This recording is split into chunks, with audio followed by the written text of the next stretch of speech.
Recording, and yes. Hey, what's up, everybody? This is Epiq Ezra, your life coach, your personal trainer, your best friend, your counselor, your guide, okay? Your guide to guide you to, honestly, people who know more than me. Everything that I learned, that I know, I've learned from someone who is drastically more educated and smarter than me. But I was tired of living a life where I had all this knowledge in my head and I wasn't sharing it. Knowledge is made to share. Knowledge is potential power. It's just potential. If you don't use it, then what is it? Just potential. Don't want to die with potential. So, what I want to talk today with you about is a little bit of something called a upper limit problem. There was a book by Hendricks called The Big Leap. Now, this book talks about how you have different ways of seeing yourself, you have different ways of operating. It talks about how you have a zone of genius, you have a zone of excellence, and then you have a couple other zones, okay? So, but what I'll talk about that on another video. The main thing I want to talk about is the upper limit problem. He says that humans naturally, it seems like we have a problem with feeling good about our life. We have a problem with enjoying periods of happiness. We have a problem with enjoying periods of joy. Like, have you ever been you just had a period of euphoria, you were just happy, things were going well, you were on the right path, you built momentum, you got to a place in your life after working hard, like, you know what, like, I'm really doing it, like, I'm really doing what I'm supposed to do, and then all of a sudden, you feel sad, all of a sudden you're like, yo, like, what if someone steals my car? And you just start worrying about someone stealing your car, then you just start getting very upset all the time about that. Okay, now listen, this is what just happened. What happened was you do not have the ability to stay happy for a long time because your body is used to, it's conditioned to be stressed. Your body is conditioned to be stressed. So when you're not stressed, your body will find something in your life, it'll find an area of your life to bring up so you become sad again. Has that ever happened in a relationship? Relationship is going well, then you decide to nitpick that one thing about your partner and just ruin it, just drop it. Has that ever happened? What you need to do is give yourself permission to enjoy your life when it's going well. If it's going bad, don't lie to yourself. But if your life is going well, you need to enjoy it. Enjoy it. Enjoy the good times.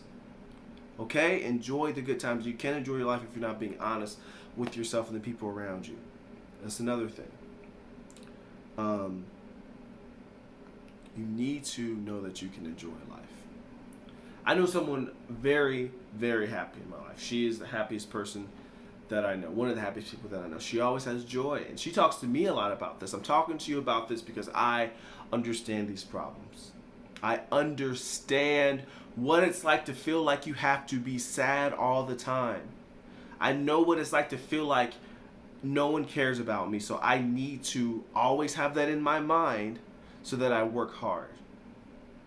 I understand what that's like. But what if you accepted the fact that people do care about you? And since you accepted the fact that people care about you, you felt better. Then you had more energy and you felt lighter.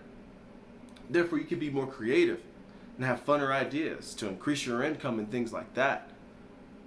You know, it's a myth. Or there is a side of things where, like, the odds are against you and you work hard. When I'm in the gym, I have different sources of motivation. Sometimes I think like I need to prove myself. Other times I think like I, want to show these people that they are wrong about me. Like, oh, I'm 5'5". I want to show these people that like, yo, a 5'5" dude can dunk a basketball. I want to show them that, yo, a 5'5" dude can grab a 10-foot rim and the 6-foot dude over here can't even get up. You know what I'm saying? There is that part of motivation. That's true. It's a real thing. But how much healthier are you going to be mentally if you appreciate the fact that people care about me and then have that motivate you?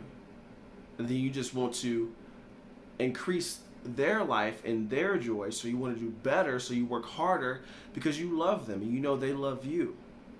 How much healthier is that? Because now let's talk about the science. Let's talk about the science. When you are stressed, free radicals are released in your brain. Free radicals kill your brain cells. And when your brain cells die, they don't grow back. And then do you know what happens? You get Alzheimer's. Do you want Alzheimer's? You don't want Alzheimer's. Now you might think, how do you know? How do you know, Ezra? Well, my mom was a social worker. She studied the DSM-3 when it came out, the Diagnostic Statistic Manual for Mental Health. And then I studied psychology, and then I started my master's in counseling, but then ever since then, I've basically just been a YouTube student of everything psychology and mental. I have. That's why I know, because I kind of live inspiration mentally every single day when I wake up, before I go to bed, if I'm driving, audiobooks, everything. That's why I know these things. I just want you to know that is why I'm always listening to TED Talks, things like that. Main thing is, you don't want to die. Appreciate the fact and embrace the fact that you can be happy and sit in that happiness and create in that happiness, okay? Create in that happiness and that joy. That's a gift. That is a gift. There is a time. There is a time. Anger is an emotion, and it is a good thing because it can push you. Use that. But there's a season of your life when you get happy. And just know this, specifically to my brothers out there, you have permission to enjoy your life and be happy and laugh. There are maybe people around you who may feel like, no, you don't. You need to be degrading to yourself and other people, but you don't have to be that way. It's very unhealthy. Give yourself permission. And then also, I want to say this. You might be a person who is born into society due to the way that you look. People look down on you. Therefore, you're like, yo, life is unfair, so I'm going to be sad. I'm not going to hold you. I'm 5'5". People don't be liking short dudes. I'm 5, not 5'7", not 5'8", not 5'6", 5'5", huh? But hey, you know, I have been, you are going to have to work harder, and be honest, you're going to have to work harder. You're going to have a better job. You're going to have to be in better shape. You're going to have to take care of yourself more. You're going to have a better personality. These are things you're going to have to do. You're going to have to expand the way that you see life, and you're going to have to add more features onto you, essentially, in order to be considered a person who people want to be around. Unlike someone who might be just like tall and, you know, naturally attractive, you know, like when you go for auditions, for example, traditionally attractive is considered a white male or a white woman. If you're not that, then you're not considered traditionally attractive in Hollywood. This is true. This is a real thing from an actor. This is real. Okay? This is a real thing. So when you're a minority, instantly you kind of have that like against you. Unless you live in a culture where like you're surrounded by everyone who looks like you. You know what I mean? Just know, like, I understand that as well. Being a black dude who can grab the rim of a basketball hoop but can't play basketball, who can run fast and jump high, who was a sprinter, who didn't have the attitude of a sprinter, who wasn't super angry all the time. Unless it was before a race. If it was before a race, I was serious. I was like, don't talk to me. I ain't about that life. I'm about to get it. If it wasn't that, man, I'm joking. We having fun. We having a good time. It's going to be harder. And just because it's harder doesn't mean you can't appreciate the happy moments in your life and sit in those. Because as you work on yourself, there's going to be a season where you can be happy and not have to worry about any of those things because you've worked so hard. And then you can help all the other people who come into this world essentially disenfranchised because they don't have these favorable features. Like I said, I'm going to be honest. For some of us, it is going to be harder. But that being mad all the time is not going to help you live a happier life. It can be a good source of motivation at times. But overall, you want something that is going to be positive, that is going to pull you to the future. because that is going to leave the legacy that you want. For my sisters out there, listen, I ain't gonna say nothing. I ain't gonna say that. I'm not a woman. You know, I understand that guys might treat you weird. Say if you're overweight, you know, they might be like, yo, like she fat, whatever. Like she ain't a baddie or whatever. Like let's be honest with that. It's like, well, that happens.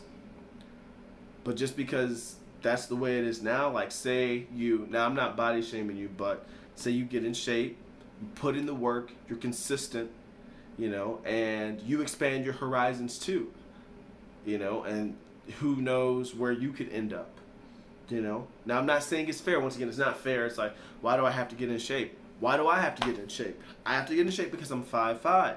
That is why. That is why. I have to. I'm a short dude. Okay? You know, I'm a black dude. You know, it's like I have to have a attractive personality. You know.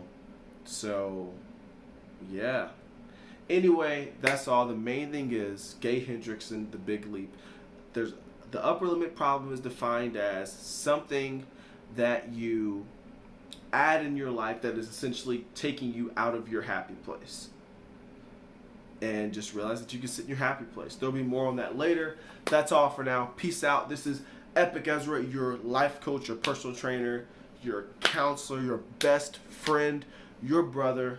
Love you guys. Peace out. More to come.